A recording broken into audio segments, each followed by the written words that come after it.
Hello and welcome to episode 8 of the Championship Manager 2 1997-1998 Lockdown Challenge. And we are still at Fulham, but before we jump into that, if you are new to the channel, please do drop a sub while you're here. Drop a like on the video as well, all that good stuff, all that usual stuff that you always hear every YouTuber say. So yeah, I've said me pit. We're going to jump into the episode right now, just because I am really trying to keep these episodes a little bit shorter, so we're jumping in. So here we are, we're in September, we're in Season 2, and we're going to start off very quickly with a big klaxon alert. And I'm going to try and make this a little bit of a feature if I notice things, and if I can get a klaxon sound and remember to put it in the edit, I will do. But Liverpool have gone big. They've got Paolo Maldini, best defender in the world, one of the best defenders on the game. £5 million, absolute steal. Left back, centre backs, sweeper on here, but I don't think Liverpool are playing a sweeper. Where are they playing him? Nowhere at the moment. What's going on? Is it just because he's? Maybe they have played games, I'm pretty sure, since he signed. When did he sign? Maldini. They got Deschamps as well on a free transfer. I mean, they've gone Makadubri, not quite so big. Keith Gillespie, Wegerle, who we mentioned in the last video, Nerlinger from Bayern Munich, Jorge, Costa. He looks a good player. Oh, very cheap as well. His contract must have been running out. Pace is a bit on the lower side than I'd like for a centre back, but yeah, good window there. Who they lost? So Danny Murphy's gone. I did want McManaman. I tried to get McManaman. He would have completely ticked off a challenge for me actually, but which we'll get into in a minute. They've got, who else gone? Jorgen Nielsen. He was on loan. Where is he? Blackpool. Oh, is that still from last year? That's weird. David James has gone on a free transfer. Was he in the England squad?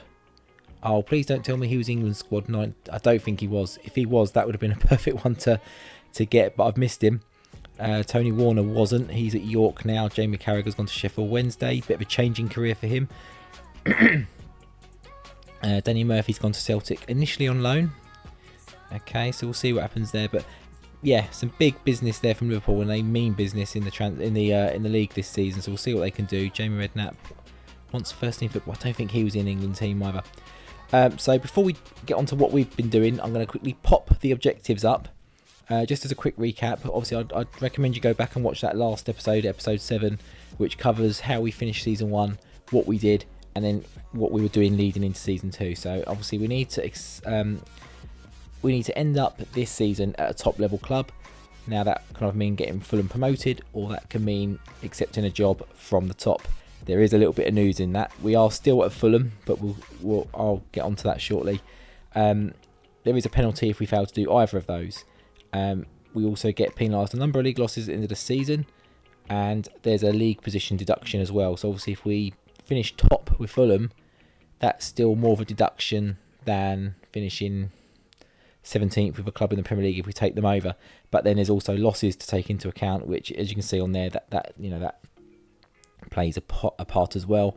There's a bonus for Manager of the Month awards, so we need to try and get as many of them as we can. Going to be tough because we didn't get many in Division 2 and we were pretty dominant. Quarter-final of any cup, and we also need to sign a member of England's Real Life World Cup 98 squad, which is why McManaman was a target.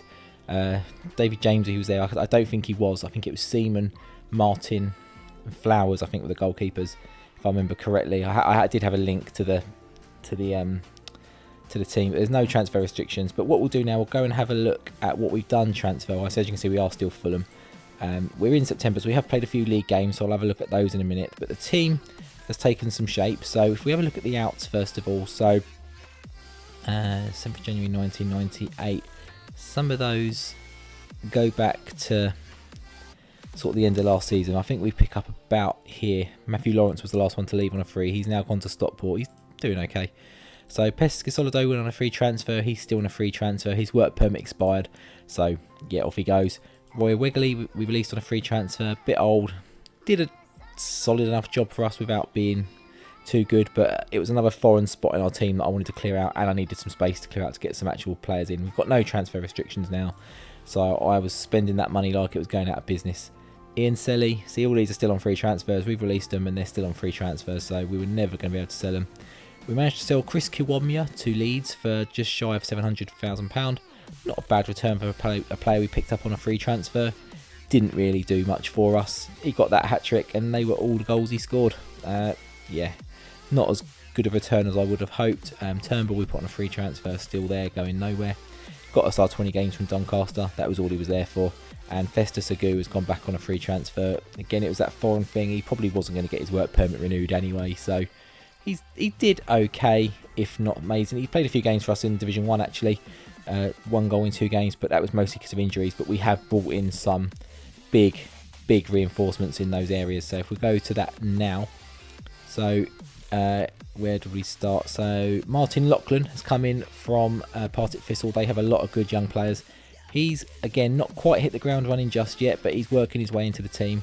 He's very good, and I know I don't know if he's in the editor he can, but I've played him at centre back before, and he can do that admirably as well. And he can probably play left back as well as cover. So very versatile, but primarily for that centre midfield spot, and doing a good job so far for us. The big man, Erik Nevland.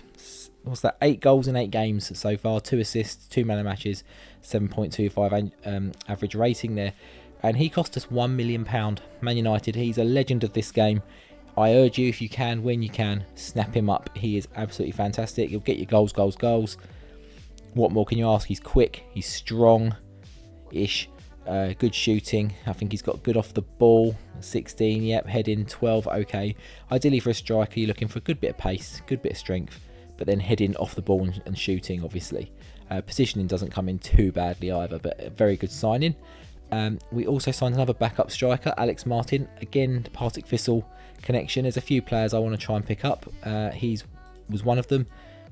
Not scored a goal yet, but he's only made his 3 appearances off the bench. He's only 18. He's very much there as a backup, maybe even a backup to a backup at some point. I think I might try and get a stronger backup in. I'm not too sure.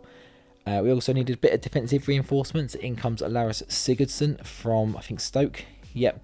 Very versatile defender. I've signed him so many times in this game just because his versatility. You can play him anywhere across the back 4 really, or I certainly have. Whether his editor stats portray that, I'm not too sure, but I do stick him there, and in he comes. Now I'm pretty sure this is, looking at his age, I don't think it can be, but I've signed him because his stats looking impressive, but he could be one of those ones that's just a bit actually not as good as his stats imply. But I'm pretty sure that's Gignac. He's Pierre-Yves André Gignac, I think, isn't he? The Big Mac. I'd have to look him up his career, see if he played at Bastia around this sort of time, because he's still playing now, so surely... And he's still at quite a decent level in Mexico, I think, and he's not old. He's old, he's over 30, but I don't know if he would be old enough to have been playing in 97, 98, I don't know, but in he comes, more of a backup kind of option, really. He was a first choice briefly, until we signed Philip Mulryne from Manchester United. Again, another player I always try and sign. Very, very good on this game. 700k in he comes.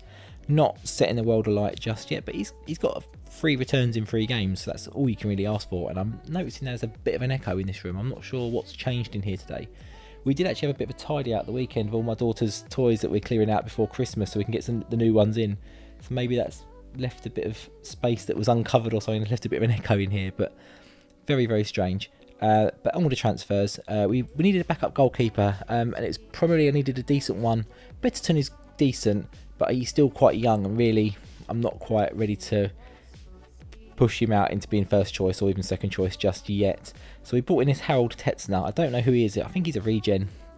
He's not a regen, but he's come from Dortmund, and I needed one who was not going to be foreign, because obviously André Arenza is foreign, and I'm looking at bringing maybe a few foreigners in. We were very close.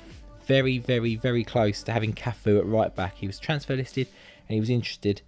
Got to bid in for him, and then by the time the bid went through, he'd withdrawn that and wasn't interested anymore. So we missed out on Cafu. Absolutely gutted to have a World Cup winner. Potentially, well, obviously not in this timeline. I think he was in the 94 team, but 98 team obviously didn't win it in this alternate timeline, so wouldn't have counted. But Harald Tetzner, in he comes, and he was for 350k. And then just to ramp up and duplicate the Partick Thistle numbers, we've got John Curtis in at centre-back. Again, another legend. Again, his stats aren't relaying that, but he is very, very good, and I know he will come solid and come good for the rest of the season. I think he might have had a couple of sub-appearances as well. I didn't fling him straight in. But we have got a few other players we're trying to release. So Mike Taylor's on his way to Southend, hopefully. Hoa Hing, if we can get another left or right back in, which I'm working on, will go. Coleman started the season, hasn't started too brightly. He is wanted and he's good money, and he's not a first choicer anymore. We've obviously got Sigurdsson in, we've got John Curtis in, we've got McGuckin still there. In fact, who is the other centre back at the moment? And Leketti's playing. He's actually playing really well. He's over here. He's actually a sweeper defensive midfielder, but he's playing very well. He's keeping Laurent out of the team. He's keeping Baquero out of the team, who's done okay in the one appearance he's made. Centurion, not quite sticking up to the level so far. Titov the same, but he has been injured and working his way back from fitness. Twist is still out for about 4 months with a broken leg, so that's someone to welcome back. Tomlinson, again, I mean, the goals in this team really are only coming from Nevland at the moment. If we look at sorting this by value, let's have a look at that. 3 million, is that it? If we look at, can we sort by goal? Oh no, it's not in this one. Oh, here we go, goals. Only Mulryne and Heidenstrom have scored, and I think one of those was a penalty from Heidenstrom. Assists, I mean, Nevland's topping that as well. I mean, he literally is carrying this team at the moment. We'll have a look at results in a moment. Conroy's injured for a few weeks. We might try and cash in on him. We've got obviously Mick Quinn as a backup. We've got Martin as a backup. Tomlinson can play up there. Gignac, if that's Gignac, can play up there. We've got a bit of options, and we've still got a few players we're looking at. If we look at here, we are in for Graeme. Obviously, good left back would be an improvement on Rufus Brevitt. It's not the one I want. I still want Lee Hughes, but he's just not available. Wegerle has been sacked as manager of Chelsea, which he's about to go to one of these teams. We did go in for him, but he's not interested. But that he was obviously player manager as Chelsea on this game, like I was saying, which will become relevant shortly. But we've got a lot of players on here who are obviously Lasso was in the England team for '98, so he would cover that for us as well as being a good left back option. We've got Anderson in there, Lee, Merson, Nigel Martin. I think that's it. Yeah, those ones, they're the ones that I think would possibly be interested in coming to us and our World Cup winners, but they're all unavailable at the moment. And they're players that I think could do a job for us. What was the other thing I was going to say? Okay, yeah. So before we go on to results, we did also go. We have got a few other transfers in, so we are looking at this left back as well, just in case Lasso doesn't come. I do still want to improve on that position. I think he would do a decent job. He scored some goals actually from left back last year. We've also got Bernard Lambord coming in at right back potentially. Hopefully, he's listed at Chelsea. We put a bid in, and yeah, that's why this is relevant. So if we go to manager info, we have applied for the Chelsea job. So it would do two things if we sign Lasso and Lambord. Firstly, it would get us in the Premier League straight off the bat. Boom. We've got a decent team.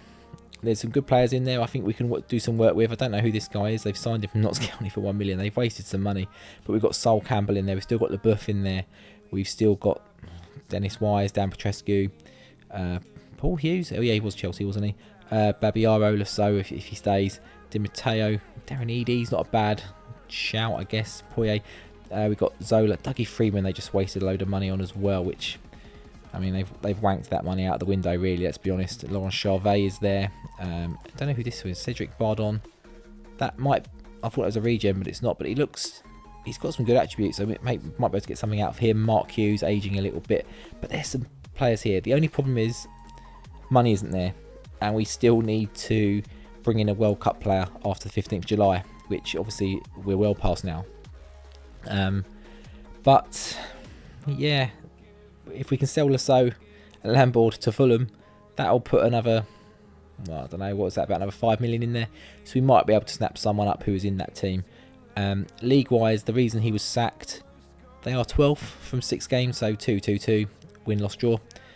Conceded more than they've scored, but not out of touch of the league table yet. So I think if we can get in there pretty quickly, put a bit of a stamp on the team, we can do something with that job. Results wise, let's have a quick look. So we've played quite a few games and a couple of league games. We're in September, so the games come thick and fast. I'm just going to whiz through these. A quick 1-0 win, because it's mostly Erik Nevland that's the goals anyway. So Erik Nevland gave us a 1-0 win against Stoke opening day. We then lost 1-2-1 to Luton in the League Cup first round. Goals from Heidenstrom. I think it was a penalty. It wasn't a penalty. And Agu actually got a goal in here. So we do have another player with a goal. Not just Heidenstrom and Mulryne, but he's obviously gone, so it doesn't count. We lost to Birmingham. I don't really know what happened in that game. We were the better team. somehow lost 1-0. Contrived to lose. Chris Marsden, future Southampton player, got the goal. Wasn't good. And then in the League Cup, we sealed the win against Fulham, against Luton rather. We are Fulham. Erik Nevland with the goal. We then played back in the league, 1-0 win against Huddersfield. As you can see, not big scoring games, not goals, as Soccer would used to say. I'll try and put a little clip of some goals in there if I can. Not really relevant at the moment because they're not really going in, are they? But that changed. 3-3. We had John Curtis sent off late on, which didn't help. He still got 7, but his average rating is lower than 7, so he's actually got a lower rating in the games he stayed on for 90 minutes. So getting sent off actually saved him a little bit. John Aldridge still there. Obviously, he's banged in the goals last season, not so much this season. 3-3 draw. Yeah, not great. We then played Crewe, 2-1 win. Erik Nevland, both the goals. That's all we need to say. And then we played Nottingham Forest, and I was after Van Hooydonk. He's not available. He scored a lot of goals last season. I just wanted someone in who can take the pressure off Nevland, who again got our goal. Ian Wone got the goal for Fulham, and that is actually, we got a very late goal in that game, 92nd minute. Yeah, not great. So it's a bit of a mixed season so far. The team's still taking shape. We've made a lot of transfers. We're still integrating them in. Players still sort of making the leap up to the next, the next challenge, next division up. We're going to start today with Q.P.R. away from home. We've got a few players out on international duty. That's always helpful. Lauchlan, is he set for a? I think we're going to put Wegerle in just because he did sort of tick us over a bit better last year than Laurent. Laurent played better in himself, but I think the team played better as a whole with Wegerle in there. Maybe he was able to, produce a few more sort of key passes as we take the lead on 9 minutes. That's what we like to see.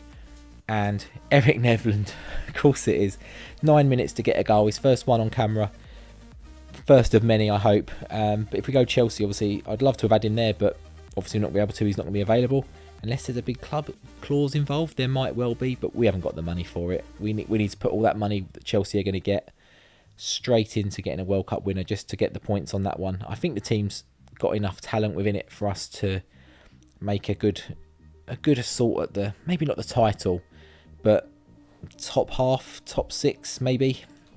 Sol Campbell at centre half is a good one. Obviously he is a World Cup, he was in that World Cup squad, but players that already exist there don't count, unfortunately. So we are going to have to go out and buy someone, whether it's at Fulham. Fulham's going to be trickier to buy one of them because they're either unavailable or they don't want to drop down the division, even with the money we can put forward and offer. As we get a second goal, I think it's an own goal. We're going to make a sub. It's Balboa. Is it Rocky Balboa? Marcelo Balboa, his cousin.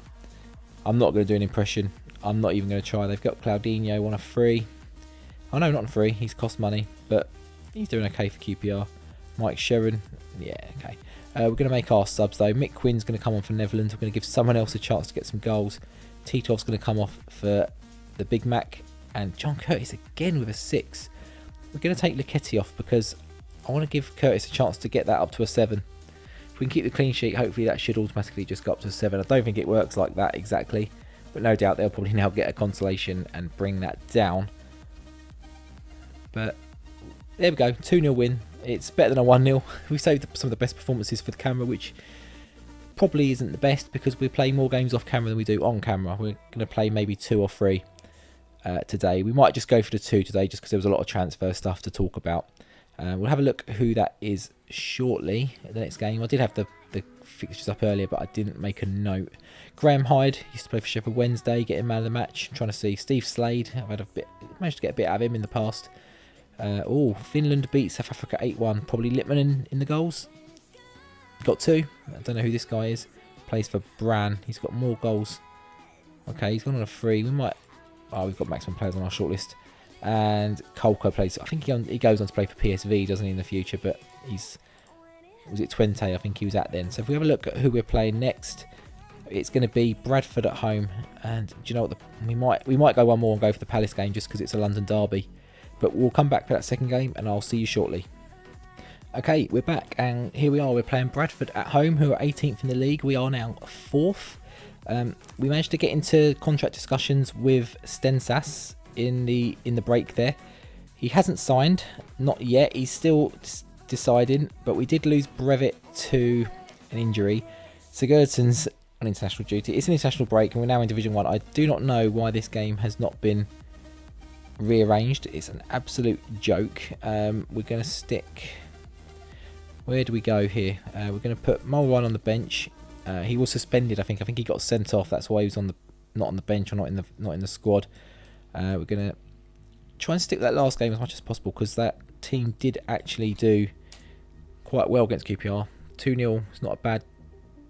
As we nearly went 1-0 down in the first minute there. We are on the verge of still agreeing terms with Lasso at Lambourd, and I noticed came up as well. I didn't realise Dan Petrescu, so it's 3 Chelsea players we could potentially be signing. Stensas, I probably will still sign both left backs because we'll probably free transfer Hoa Hing. He's not very good. Brevet will try and sell. We did actually get some interest from him over the summer, so we'll try and reignite that interest and try and sell him for a bit of money. Not that we're particularly desperate for money as we get a goal, and I think I saw Nevland's name. If it is, it's not, it's Titov. Okay, I saw a V. I knew I saw a V. I just didn't see where it was. Titov again. He's arrived this season in style. 2 goals against Bradford, 25 minutes, and hopefully he can build on that and we can build on that and get a bit of goal difference going just to boost those stats up and those numbers up a little bit because we've been a bit frugal this season with goals. We've been a bit stingy in letting them go as well, to be fair, but we've not put many in the back of the net unless Erik Nevland's done it. But Titov has bunched those numbers up, but Ramage has made one back for Bradford there. But Nevland gets his token goal. I mean, if he keeps up at this rate, we're going to be looking at 30 goals by about November, which last season would have been an absolute dream. But it's not part of the challenge this season. But Nevland's well on his way to 30. What's that? 9 or 10 he's on already, and it's only September, so to be fair, I think Conroy was on numbers like that quite early, and he just sort of had patches where he just disappeared for a few weeks. I think he was on his holidays and etc, and we just went missing. But he's completely missing at the moment. He's injured. He's not going to be in around the first team. Once he's back, we might put him on the list to try and clear a bit of a space and get someone else in. Plus we should get a decent enough bit of money for him. He's a bit older now, but Mac and SB might be one we try and sell. If we get the 2 Chelsea right backs, Mac and SB can go. Again, another one who had interest over the summer. From Southampton, some quite big clubs actually, so we might be able to ramp his asking price up to the maximum they allow us to and put him on the list. We might get... Oh, Narenze keeps the goal out. We don't want any tense. Oh, it's going to be a penalty, isn't it? Yep. Oh, they've scored 3-2 just to put the pressure on. I was about to make some subs, but I think I might hold off just for the moment. Do you know what? We are going to put Mulryne in. He's going to come on for Centurion. Centurion's got an 8, so he's got his stats up a little bit. We're going to keep it just as that. Hopefully it doesn't damage the momentum too much as we give them a free kick. Please don't give away a... do you know that Adinho always scores against me? He's one of those players that just always seems to score against me. But whenever I've... Oh, it was Ramage. I saw Adinho's name. Adinho actually hasn't scored. Please don't win. 3-all's bad enough, but to lost that game would have been an absolute nightmare. So I said about us being stingy at the back and frugal up front. Well, that game went the exact opposite way, didn't it? But to be fair, that game should have been postponed. We had, enough players out on international duty that warranted it. We were very short at the back. I think that game should have been postponed. But we're gonna see if those transfers pop up now. So Stensas is in. Great. Graeme so rejects. That's not going to be the England player coming in. Petrescu rejects. Can we get Lambourd in? Oh, Palace we got next, and their manager's just resigned. Steve Coppell. That's not like him to resign. Referring there to, of course, was it Palace? I think he was in... Oh, Lambourd rejects. He was at Palace for about 30 days or something, wasn't it? And he quit. It got too much for him. Was that under Simon Jordan, maybe? I think he's been manager there a few times, to be fair. And Harry Bassett has been sacked as manager of Forest. So the managerial merry-go-round and casualties are thick and fast at the moment. But I think we're at the next game. Crystal Palace, 20th in the league. Again, we've got no right back. So we're going to put Curtis back in. We're going to put Hoa Hing there. We're going to put Stensas in. And we're going to put Sigurdsson back on the bench, I think. Then anything else we need to change? I don't think so. We kick off and hopefully we can get a good result in the London derby. South-east versus sort of south-west. Palace in the south-east, obviously. They're probably my... Apart from Sutton United, who obviously like up the road, and Cole Shorten, who are up the road. they're the closest probably league team to me, Crystal Palace. Oh, actually, starting a league team now, aren't they? They're in the they're certainly the highest, nearest team to me. Fulham weren't too far, and Chelsea weren't too far from where I grew up. Really, my dad's an avid Chelsea supporter. He used to go down there in the, what would it have been, sort of 50s, 60s, to go and watch him. I followed a different route. I became an Arsenal fan, much to his unhappiness. But Nevland again gets the goal, and hopefully we can be a bit more solid at the back and keep them out. Or even if we win 1-0, you know, I'd rather not win 1-0 because they are so tense. And goals from the opposition, the AI, just seem to come from nowhere as Curtis picks up a yellow card. So no doubt his average rating won't be picking up anytime soon.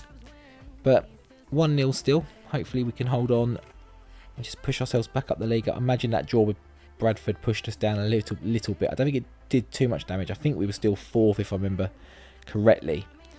So not too much damage, but we need to be, if we want to get in this challenge, we really need to be hitting those top 2 positions again. I don't really want to be going through the lottery of the playoffs. But obviously, like I said, we've also got the opportunity of hopefully being able to, we're holding on a little bit, to go up the managerial route and take a job elsewhere. But as Tomlinson secures the win even, as long as it's not disallowed. No, Ruiz Diaz, who is that? From Monterrey, right, okay. As you were. We're going to take off the players who are booked, I think. John Curtis getting an 8, that's going to help. That's going to help his average rating. It's a clean sheet. He's done a good job today. We've done a good job. We've defended as we needed to. We've got Hoeing in there, who isn't an ideal situation. Hopefully we can get a good right back in. I don't know who that's going to be because none of them seem to want to come. But that's not a bad result today. We've had 3 games, 2 wins and a draw. I mean, 7 points out of a possible 9. If we can average that out over the season, I think we'll be quite happy, I think. And I am noticing this video has gone on way longer than I thought. And I didn't really stop between the games too much. So I think as this is winding down, I'm going to start wrapping up, and then I'll show the league table sort of as and when it comes up. If you are new around here, please do drop a sub on the channel. If you like today's episode, please drop a like as well. If you're liking this save, this premise, details are in the description how you can go and sort of look it up yourself, and give some props over to Dave at CM9798 for coming up with this last year. If we do go into another lockdown soon, I think there's actually an announcement tonight as I'm recording this. Could be a lockdown, who knows? I'm not too sure. I'm sure he'll have another one up his sleeve, and I'm sure he's working on it right now. Hopefully he is. So yeah, check that out. Drop him a like, follow him on Twitter. Obviously Nikolai over the tactics. There's a big community on Twitter, probably much more so than anywhere else. Go and check him out. If you find me on Twitter, look at all my connections. There's bound to be a lot of CM9798 ones in there, and 0102 ones as well. A lot of those guys around as well, and that's something on my agenda to play as well. Again, I mean, I've revisited it loads in the last few months, but always love to go back. And we are 4th in the table as we sit. Wimbledon top, Huddersfield 2nd. So 2 of the relegated teams are above us. Who was the other team that came down? I think it was Palace, so they're not doing quite so well. So with that in mind, we'll come back for next episode. I think we're going to skip back. We're going to try and do kind of what we did in the last sort of season, and try and maybe come back in sort of end of October somewhere, early November somewhere. I'll have a look at what sort of games stick out, and I'll pick some. But until that episode, I'm hopefully you're enjoying, and yeah, until next time, I'll see you later. Take care. Goodbye.